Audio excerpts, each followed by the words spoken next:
Hey everybody, welcome back to Great Northwest Weaponry. This is Thomas, and today we are at long last kicking off a series of knife demos. Talked about doing this for well over a year, and I've gotten some positive responses from you guys to the idea of doing knife demos, so figured the time was now. So we are starting with the Model 1917 US Bolo Knife. Bolo knives in the US have been used for quite a long time. One of the earlier officially US designated Bolo knives that I can find is the Model 1887. The Model 1887 and Model 1904 were originally, specifically, made for the hospital corps, and they were made in pretty limited numbers. These would be used for things such as clearing of brush and chopping of small logs to make stretchers in the field, or also, on a more grisly note, field amputation. A lot of the medical core ones that you'll see have a rounded front end, and they're rather large. These would be made at arsenals in the US, as would pretty much all the models up to the 1907, 1917 rather. The 1917 itself was not made in arsenals, but got two more models to briefly touch on before we get to that.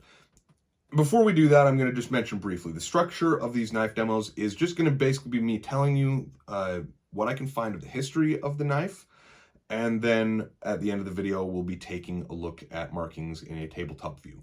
I will not be using these for anything for the most part, as they are all historical pieces that I do not want to damage. If I do a demo of a modern knife, I'll use it, but when it comes to these old pieces, I have no intention of doing anything that could damage them. In the case of the 1917 Bolo, I don't think I could damage this in any way, shape, or form. It's like a half-inch slab of steel. It's full tang, too. I mean, this thing is hefty. Even though it's not, in the grand scheme of things, that long, this is heavier than some machetes that I've owned that are, considerably longer than this is. But after the 1887 and 1904 models, you had the Model 1909, which was the first one that was intended for general use. These would be distributed to infantry, artillery crews, engineering crews. Pretty much everybody got some of them. Everybody that could use them, and they were still sent to the medical corps as well, by my understanding. But they were long and quite heavy. The Model 1909 was 14 inches long, which would be a little more useful for jungle fighting, and that, by my understanding, was kind of the idea, but it was determined that in the US and Europe, this was a little impractical, so they shortened it to 10 3/8 inches for the Model 1910. Also with the Model 1910, they added this wire hook on the scabbard. It would look much like what you see here. For all intents and purposes, the 1910 and 1917 are almost identical. There's only a couple differences. We'll get to that here in a moment. But this wire hook could be attached to eyelets on a soldier's belt or haversack, just made for, a little easier carrying of the knife.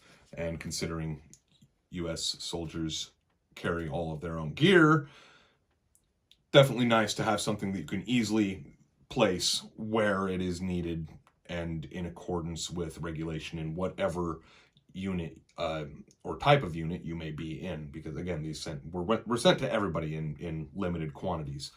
By World War I, with the Model 1917, these quantities would ramp up a bit, and you would see their potential for use as a fighting knife in a particular story about one Sergeant Henry Johnson that we'll be getting to in just a little bit.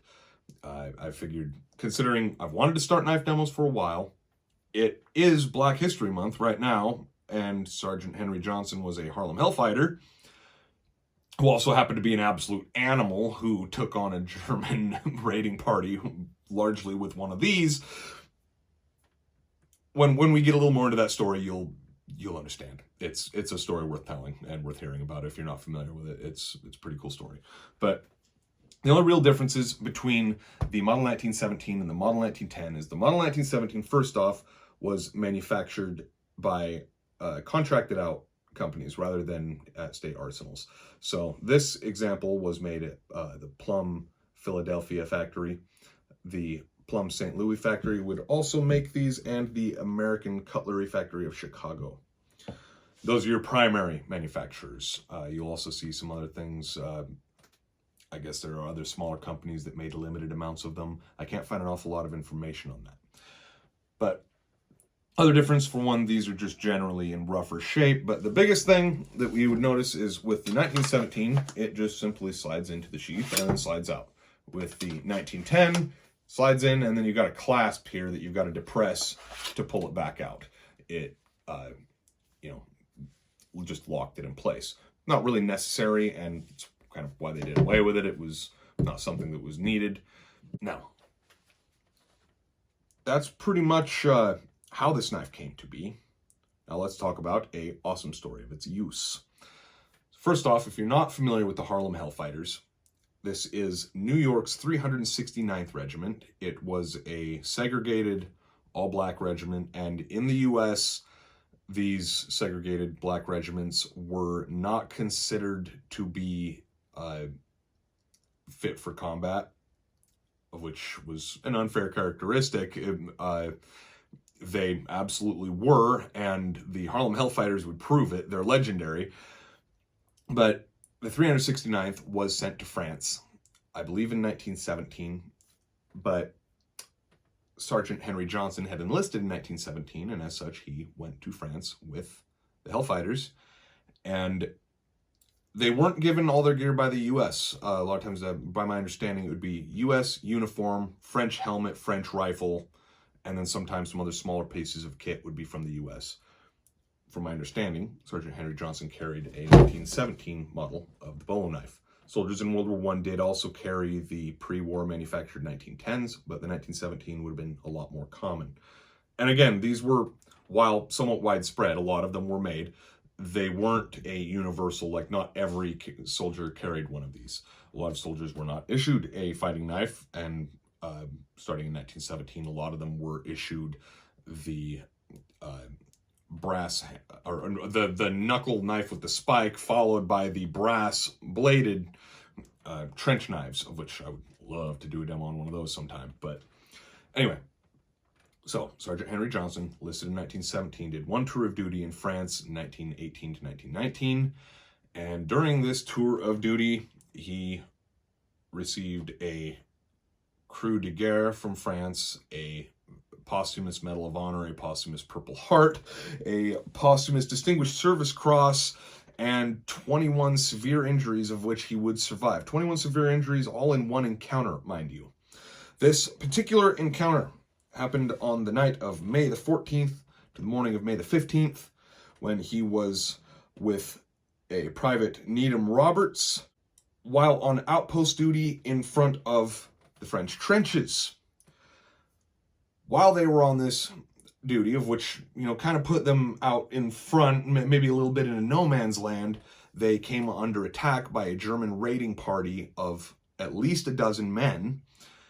And with rifles and grenades, they held off the attack as long as they could until Private Needham Roberts was rendered unconscious, at which point the Germans attempted to abduct him, at which point Sergeant Henry Johnson went full beast mode and charged the Germans with his Bolo Knife, fighting them off and driving them to retreat single-handedly, going so far as, by my understanding, putting the knife through the head of at least one of the Germans. And if you were a German soldier, going about your business, you find two men by themselves and you're attacking their position thinking, oh, this is going to be fine. We're 12-2. We've got them outnumbered 6-1.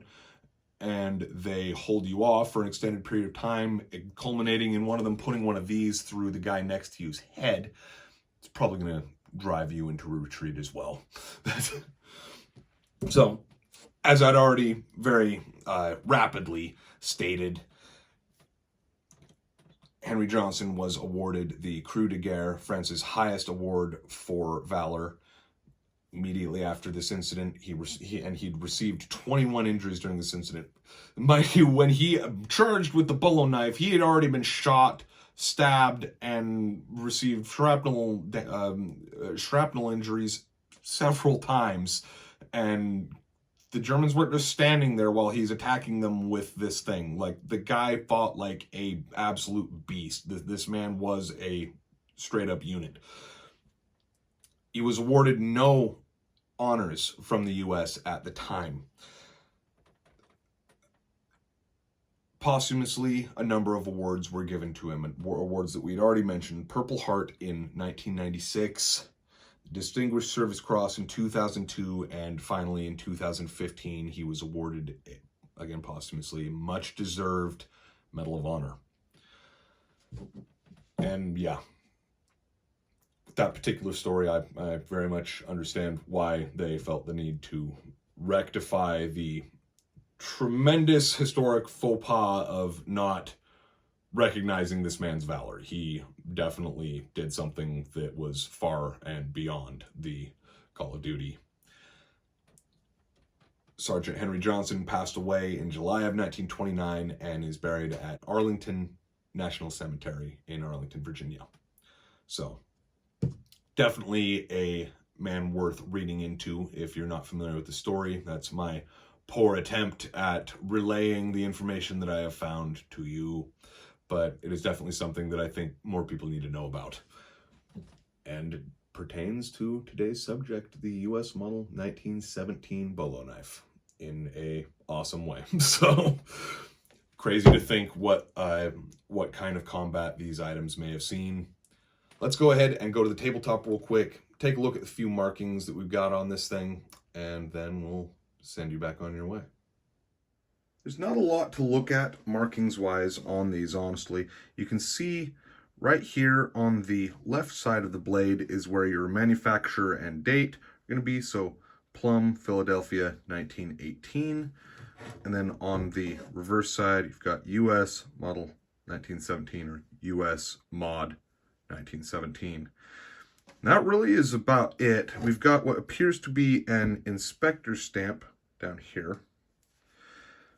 And a lot of these, you'll see, there's a few different patterns, and you'll see some marked with a CT. I believe that would be over by the US model stamp. I could be mistaken on that. It might be on the reverse side, but it would just be a C.T. And from what I've read, that indicates commercial tolerance, of which was just to say that it was less exacting than the military tolerances were prior to. As a lot of these, there'd be a very blackened bluing on the blade, and like I said earlier, the construction was just a little more crude on the 1917 than it was on the 1910. Though you can see this is very solidly built. I believe these are a full 1/4 of an inch thick steel, and it runs clear to the pommel, which is kind of a bird's head here, and then your grip is simply 2 slabs of wood fastened with rivets and screws, and a very wide crossguard.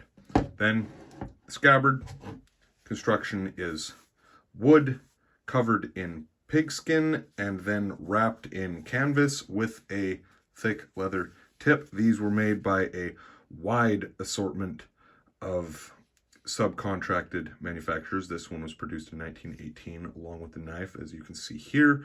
And I believe this RHS here is going to be your, I think that's an R. Yeah, RHS is your inspector stamp, and then I believe this right here is going to be your manufacturer on the scabbard. And wire hanger that we discussed, and a metal throat to guide the blade in. So, very cool piece. Let me know what you guys think of knife demos on this channel. They'll probably be generally shorter than this, as this one had the addition of a story to go along with it. That won't always be the case, but let me know how you like this form of demo. I'm definitely always anxious to hear your feedback. Meantime, hope you enjoyed the video. It's been Thomas with Great Northwest Weaponry, and we'll see you next time.